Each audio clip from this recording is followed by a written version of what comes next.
Seja bem-vindo à Rede Super de TV para mais uma série Apocalipse, 18º episódio da série Apocalipse. E nós vamos lá para o capítulo 18, a partir do versículo 1. Antes da gente entrar no texto, eu vou falar para você o que está acontecendo, aonde a gente está, vou colocar você na mesma página, para a gente caminhar junto a partir daqui, amém? Glória a Deus! Sim ou não, igreja? Glória a Deus, hoje eu vou ministrar mais empolgado ainda, porque eu vou sair daqui, eu vou ter um jantar especial aí, que uma pessoa fez aniversário essa semana e vai pagar um japa para nós hoje. Amém? Quem está feliz aí, diga amém. Glória a Deus. Vamos lá, capítulo 18, a partir do versículo 1, deixa eu te dar um contexto aí. O Apocalipse, a palavra de Deus significa, a palavra Apocalipse significa revelação, amém? Revelação é a revelação de Jesus para João, que está na ilha de Patmos, e ele está agora preso, político, religioso, ele está lá na ilha de Patmos. Eu gosto de comparar, trazendo mais para o nosso entendimento, comparando com os tempos mais atuais, seria uma prisão como se fosse Alcatraz, né? No meio do nada, e João foi colocado ali porque há uma perseguição brutal contra a igreja. Essa perseguição brutal, ela acontece de várias maneiras, mas agora de uma maneira mais intensa do que a primeira vez que começou com o Nero, né? Nero, o imperador Nero, ele taca fogo em Roma, e a única parte que não pega fogo é justamente a parte onde os cristãos moravam, né? Na periferia de Roma, e aí Nero coloca a culpa nos cristãos por ter incendiado Roma. Paulo, como principal nome naquela época, ele é preso, condenado à morte, e aí inicia-se então uma série de perseguições, e que é potencializada pelo imperador novo agora, que esse imperador chama Domiciano. E aí começa uma perseguição brutal. Por quê? Diferente de Nero, e eu já ministrei aqui em outros capítulos, que ele é considerado naquela época a ressurreição de Nero, naquela época, ele, diferente de Nero, ele se proclama Deus. Então, além de um problema político, ou seja, os cristãos estão contra Roma, agora tem um problema da divindade do imperador que se proclamou Deus. Então, os cristãos, não se dobrando diante de Domiciano, são levados à morte. E é brutal a perseguição. Até aquele instante, é a maior perseguição que o cristianismo já viu. Por isso que nós entendemos o Apocalipse a partir da visão histórico-espiritual, que dentro dessa visão histórico-espiritual, nós temos três vertentes. Nós temos o pré-milenismo, o pós-milenismo e o amilenismo. Nós estamos estudando a palavra de Deus e o Apocalipse a partir da visão amilenista. E eu não falo em nome da Igreja Batista Lagoinha, mas eu falo como pastor e teólogo dessa igreja. Então, eu estou ensinando a partir dessa visão, né? Por que eu não falo em nome de todas as Lagoinhas? Porque são 600 igrejas e eu não posso assumir uma posição teológica por todos os pastores. Então, isso tem que ficar muito claro para a gente entender. E aí, a partir da visão amilenista, nós temos caminhado. A visão amilenista, ela identifica o Apocalipse não como um livro cronológico, ou seja, não é um livro de cronologia, onde eu vou ler e um fato acontece depois do outro, ok? E nem como um livro literal, né? O amilenismo não enxerga o Apocalipse como um livro literal.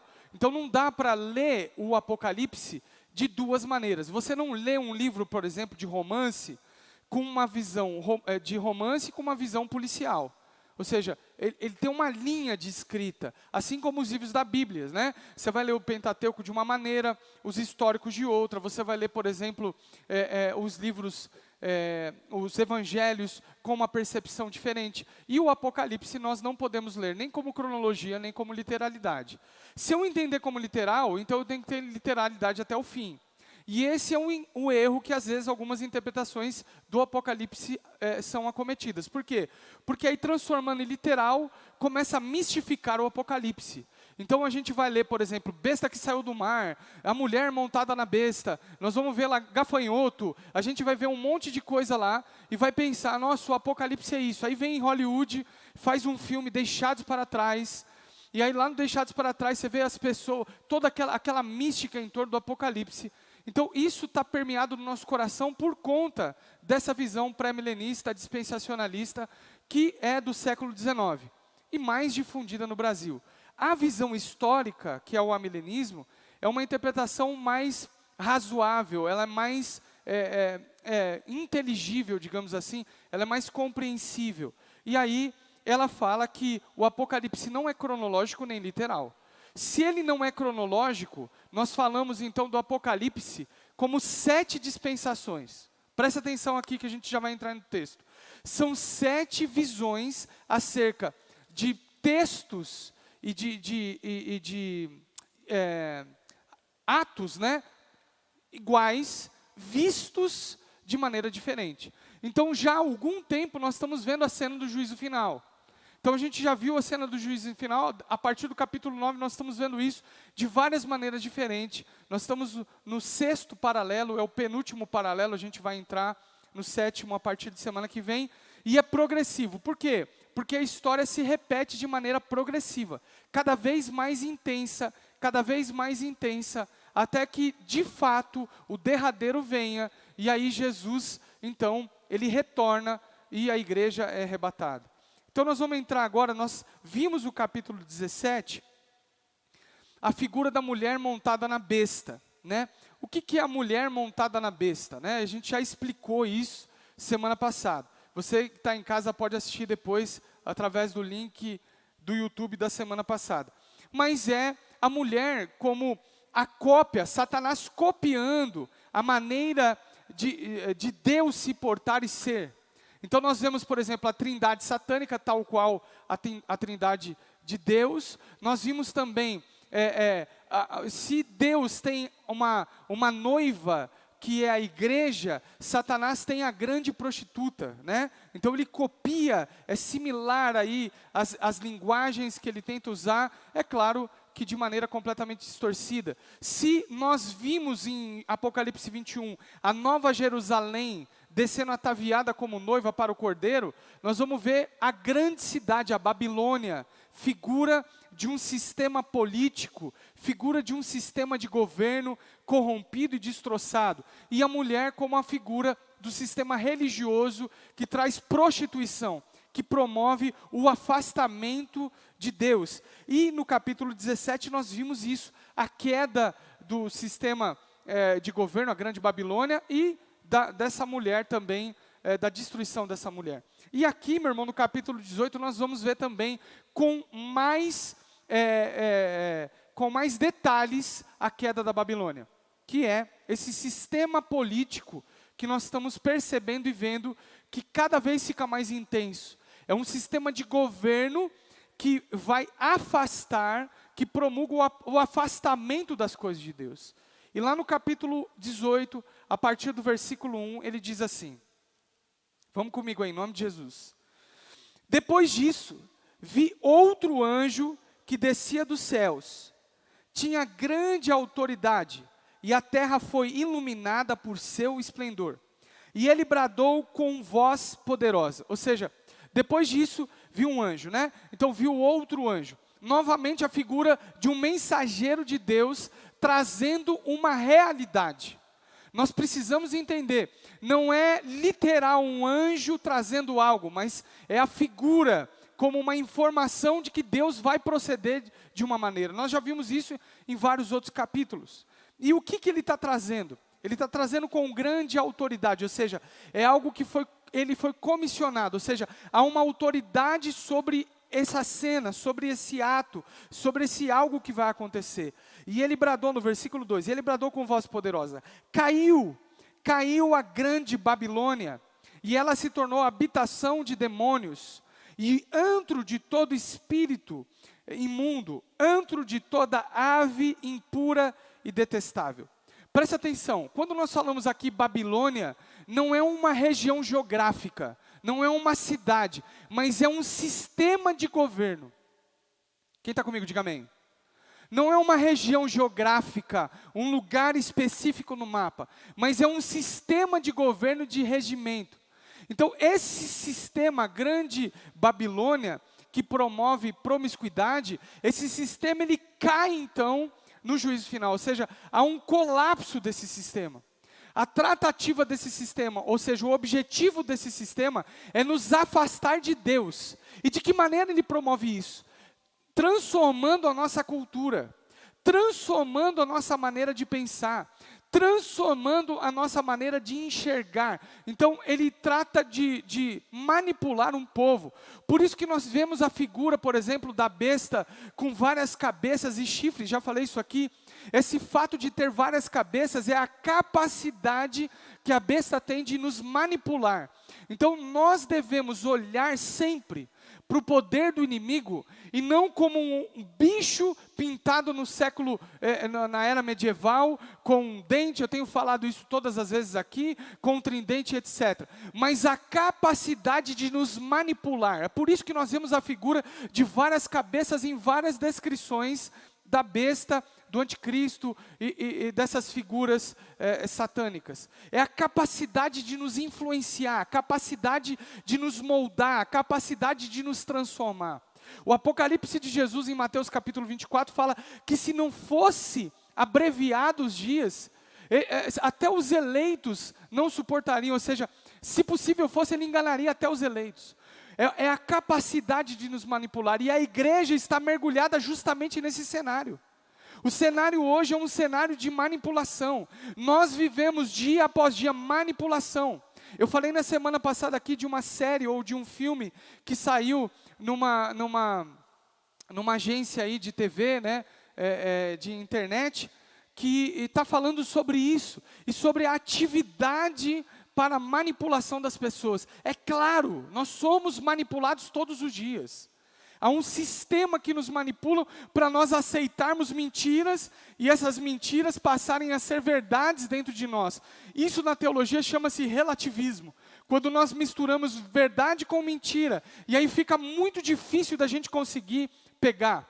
Quem está entendendo, diga amém. Meu irmão, quando alguma coisa é mentirosa, nós pegamos de cara. Opa, isso é mentira. É como 1 e 1 é 2, são 2. Sim ou não, igreja? Agora, quando tem uma mistura, quando tem algo misturado, verdade com mentira, fica mais difícil da gente identificar. E essa é a ação de Satanás contra a igreja. De manipular o povo de Deus e manipular aqueles que já estão em suas mãos. Então ele fala o seguinte, que caiu, a Babilônia não é uma região geográfica, mas é agora uma situação, né? E ela se tornou habitação de demônios, antro de espírito imundo, antro de toda ave impura e detestável. Ou seja, esse ambiente agora, ele está claramente revelado e está entregue aos demônios e às aves.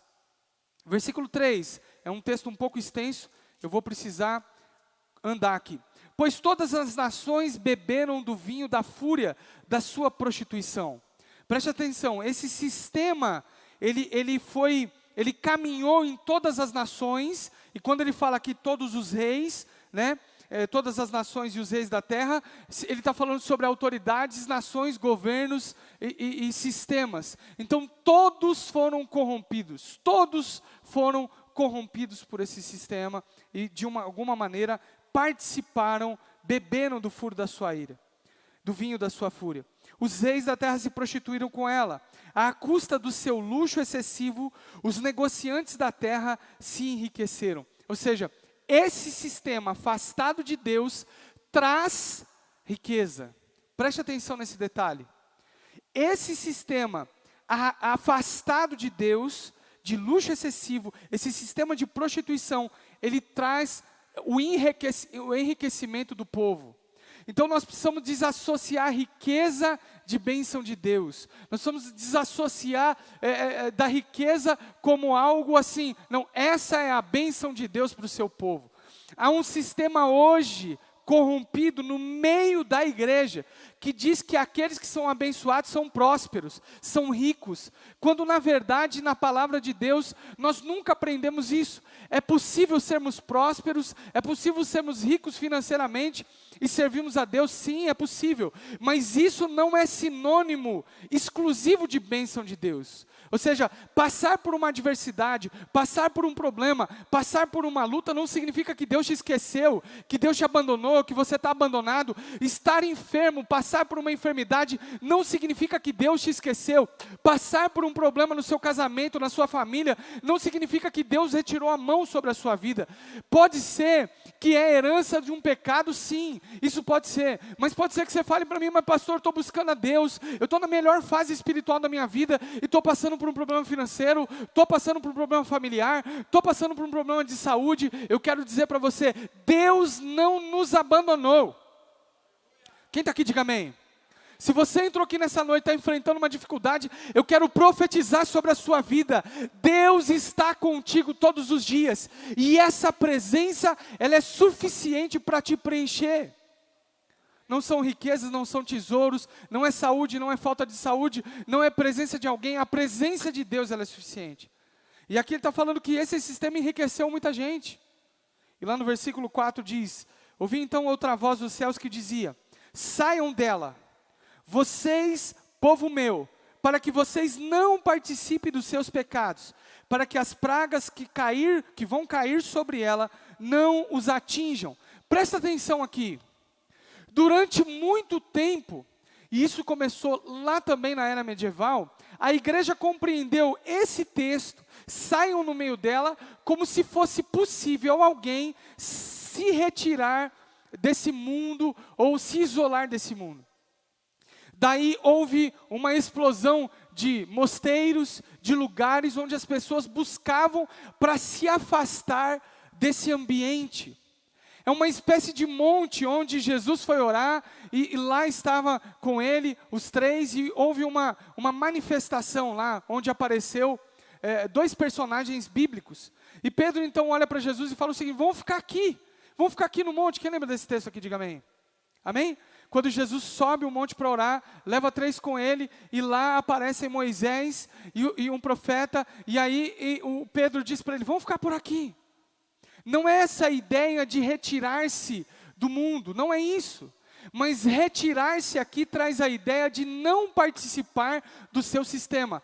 É possível sermos cristãos verdadeiros e não participar do sistema corrompido da grande Babilônia. É possível vivermos no mundo, da forma com que vivemos, e ainda assim não nos contaminarmos com a sua prostituição. É possível participar um cristão, participar do ambiente político e não se corromper nesse ambiente. É possível nós trabalharmos com vendas, atenção vendedores, trabalharmos com vendas, amém? E não participarmos de um sistema corrompido de propina e de recebimento ilícito. Nós podemos vencer sendo cristãos. Nós podemos vencer não participando do sistema. Vivemos no mundo, mas não somos dele. Ou seja, não participar do sistema que é importante para aquele que crê em Cristo Jesus. E aqui Jesus está falando sobre a falência de um sistema corrompido e afastado dele. Afastado da ética, afastado da moral, afastado das coisas de Deus. É possível nós participarmos e sermos abençoados. Por isso que ele fala: saiam do meio dela, não participem dos seus pecados, para não participar também das suas pragas. 5. Pois os pecados da Babilônia acumularam-se até o céu, e Deus se lembrou dos seus crimes. Retribuam-lhe na mesma moeda, paguem-lhe em dobro pelo que fez, misturem para ela uma porção dupla do seu próprio cálice. Ou seja, Jesus dizendo que eles serão condenados por aquilo que eles fazem. As suas práticas trarão sua própria condenação. Façam-lhe sofrer tanto tormento e tanta aflição, como a glória e o luxo que ela se entregou. Em seu coração ela se vangloriava: estou sentada como rainha, não sou viúva e jamais terei tristeza. Preste atenção nesse texto, nesse versículo, o que Jesus está nos falando. Jesus está falando sobre o coração do ímpio, o coração daquele que não conhece a Deus. Ele se acha inalcançável, inatingível. ele acha que ele nunca vai passar por uma situação adversa. O ímpio, ele tem a sua força naquilo que ele faz e naquilo que ele conquista, baseado numa adoração pagã. Tem gente que confia no seu próprio braço e se acha inalcançável, inatingível, inabalável. Mas Jesus está dizendo o seguinte: esses pensam que não serão tocados, mas serão abalados. Tudo que parece ser inabalável hoje, será abalado na vinda de Jesus. Sistemas, nações, governos, tudo será abalado. Meu irmão, uma pandemia nos atingiu e abalou os sistemas, não só políticos, governamentais, financeiros e até sistemas emocionais. Fomos abalados por uma pandemia. Imagine então na vinda de Cristo e na cobrança, no exercimento de juízo de Deus sobre a terra. Quem está entendendo, diga amém. Onde que eu estou? 7, né? 8. Por isso, num só dia, as suas pragas a alcançarão, morte, tristeza e fome, e o fogo a consumirá, pois poderoso é o Senhor Deus que a julga. Quando os reis da terra se prostituíram com ela e participaram do seu luxo, virem a fumaça do seu incêndio, chorarão e se lamentarão por ela. Amedrontados por causa do tormento dela, ficarão de longe gritando: ai, a grande cidade, Babilônia, cidade poderosa, em que apenas uma hora chegou a sua condenação. A partir de agora, ele começa a descrever o rompimento desse sistema. Então preste atenção, Babilônia não é uma região geográfica, Babilônia não é uma cidade, Babilônia não é uma nação com fronteiras, com geografia, Babilônia é um sistema global. E nesse sistema global, a sua ordem é afastar todo aquele que participa dele, do Senhor e das coisas de Deus. Quando o sistema cai, então começa a cair muitas coisas que são alimentadas e seguradas pelo sistema. Olhe para quem está do seu lado e fala assim: calma que você vai entender. Você vai entender, nós vamos chegar lá. Fica tranquilo. O sistema caiu. Agora começa tudo que é gerido por ele começa a cair. A primeira coisa que cai, lamentação dos reis, ou seja, os poderosos, os governantes, aqueles que exercem domínio sobre as nações, começam a se lamentar, porque o sistema começa a ser destruído e dilacerado. Hoje, meu irmão, aqueles que detêm o poder, detêm riqueza, detêm capacidade de fazer muitas coisas. Só que quando esse sistema cair, agora não é só as coisas que eles gerem que caem, mas a sua segurança começa a demover. Por isso essa grande lamentação. E lá no versículo 10, no versículo 11, ele começa falar sobre a falência desses sistemas. Os negociantes da terra chorarão e se lamentarão por causa dela, porque ninguém mais compra a sua mercadoria. Preste atenção. Aquilo que é alimentado pelo sistema, agora começa a ruir. Então ninguém mais faz negócio, ninguém mais compra, ninguém mais participa disso. 12. Artigos como ouro, prata, pedras preciosas e pérolas, linho fino, púrpura, seda e tecido vermelho, todo tipo de madeira de cedro e de peças de marfim, madeira preciosa, bronze, ferro e mármore, canela e outras especiarias, incenso, mirra e perfumes, vinho, azeite de oliva, farinha fina e trigo, bois e ovelhas, cavalos e carruagens, e corpos e almas de seres humanos. Quem está comigo aí? Você está entendendo sim ou não? Ele começa a descrever tudo que o sistema sustenta. E ele fala desde o reino vegetal, mineral, animal e nós, seres humanos. Ou seja, esse sistema, ele alimenta todas as coisas. Ele é permeado em todas as instâncias. Quando nós lemos aqui, almas, corpos e seres humanos, ele está falando justamente que esse sistema também permeia a compra de vidas. Pessoas entregam as suas vidas por preços caríssimos, altíssimos, para participar desse sistema. Você consegue entender isso, sim ou não? Tem gente que faz pacto com Satanás para ser rico. Tem gente que faz pacto com Satanás para ter sucesso em suas coisas. Preste atenção no que eu vou te dizer aqui, igreja, em nome de Jesus, olhe para mim. Tem gente que vai em centro de umbanda e de macumbaria para vender o seu corpo, para tomar banho de sal grosso e de tantas outras coisas, para fazer amarração para que uma pessoa case com ela e ela se relacione para o resto da vida. Você está entendendo, sim ou não? Você consegue entender, sim ou não? Tem gente que participa de sistemas de troca para que vidas sejam feridas, tocadas e alcançadas. Meu irmão, isso acontece hoje, acontecia no passado e acontece hoje.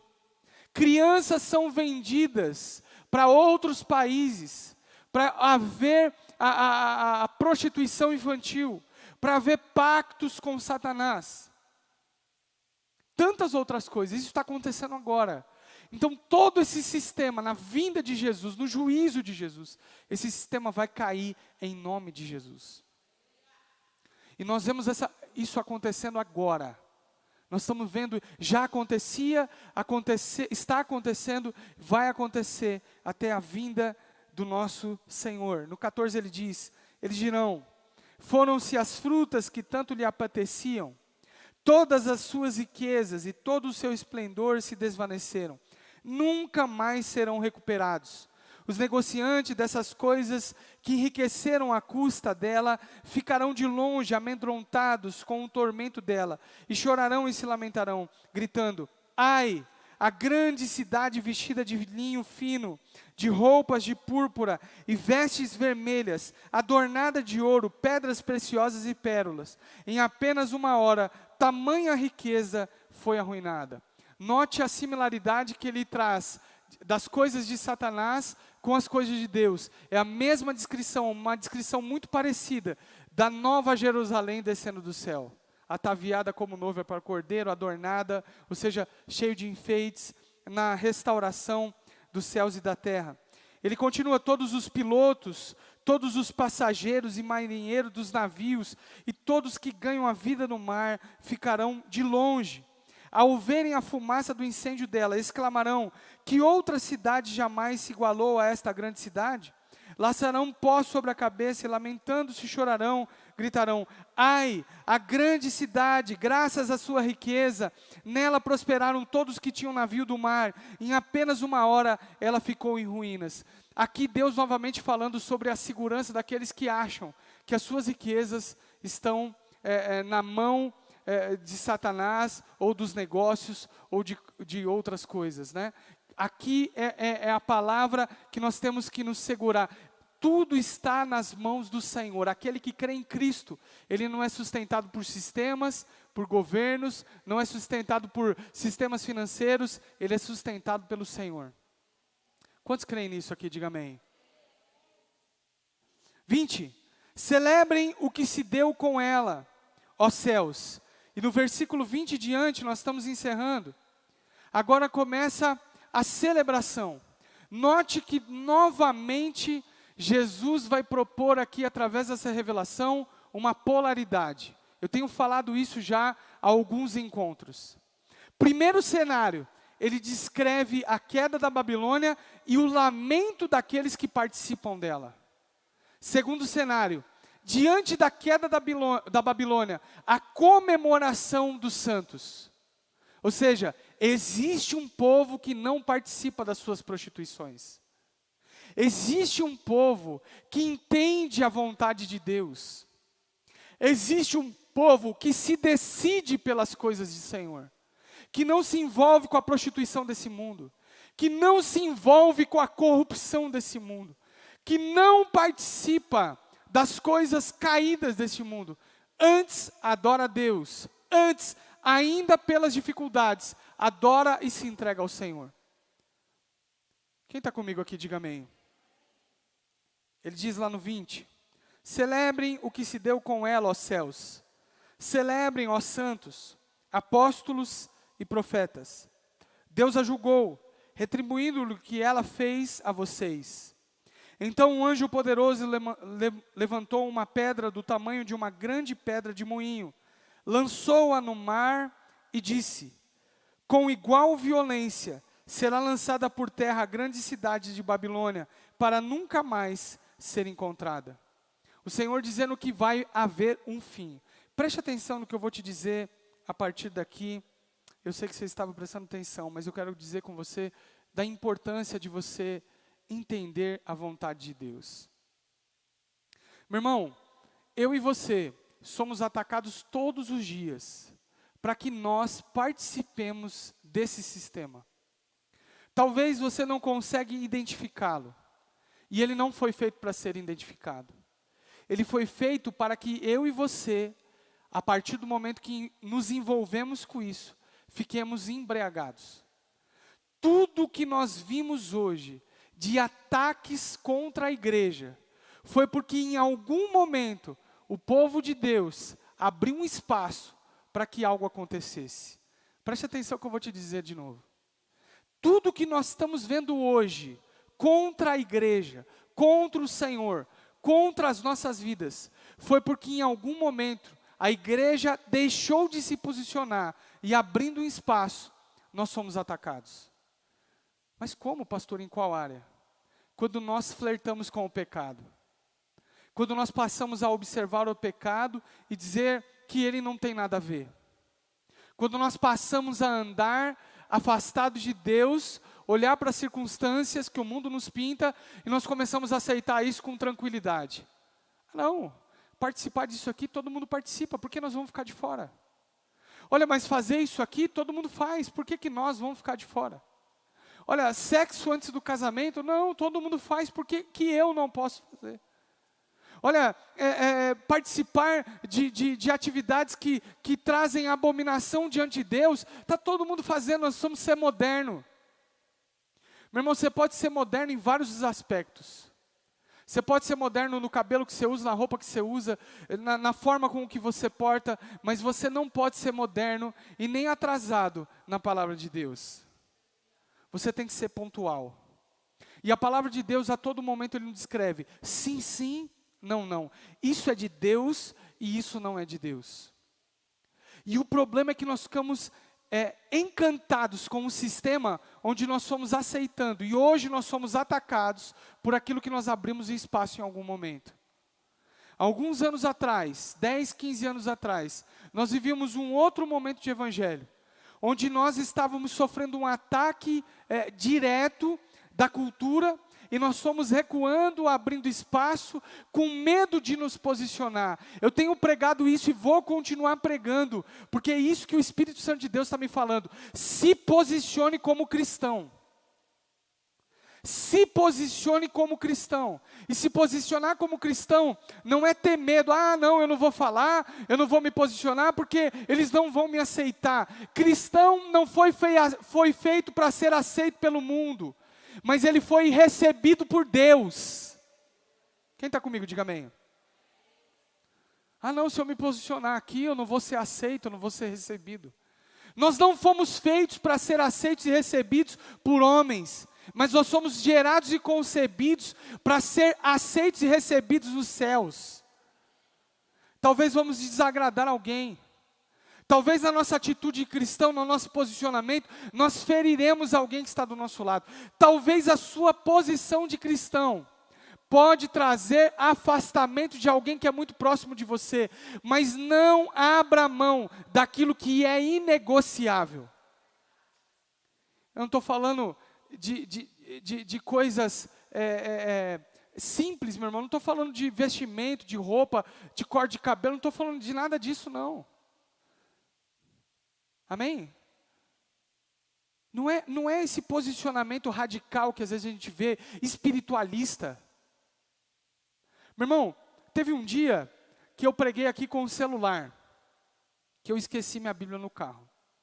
E aí eu recebi uma mensagem assim: onde já se viu um pastor pregar com o celular? O correto é pregar com a Bíblia de papel. Eu falei, não, então, se for para ser correto mesmo e tradicional, eu vou ter que trazer pergaminho aqui. Quem está comigo, diga amém. Nós não aceitamos, não, a Bíblia de celular não pode. É celular, tem que ser Bíblia de papel. Então se for assim, eu vou atrás dos pergaminhos. Então, para trazer aqui, para a gente ler e abrir os pergaminhos aqui. Quem está entendendo? Diga amém. Não é radicalidade nessas modernidades, não é isso. A tecnologia está aí e quem sabe usar é abençoado. Está comigo sim ou não? Não é uma roupa, não é nada disso. É ser tradicional na palavra de Deus. O que é pecado, o que não é pecado, e caminhamos para frente. Quem está comigo, diga amém. Por isso que a polaridade, meu irmão, ela é bênção. E nós estamos sendo ensinados dia após dia que você não pode ser polar. Não, você não pode assumir uma posição. Tem que ser polido. Vai devagarzinho. Tem que ser político.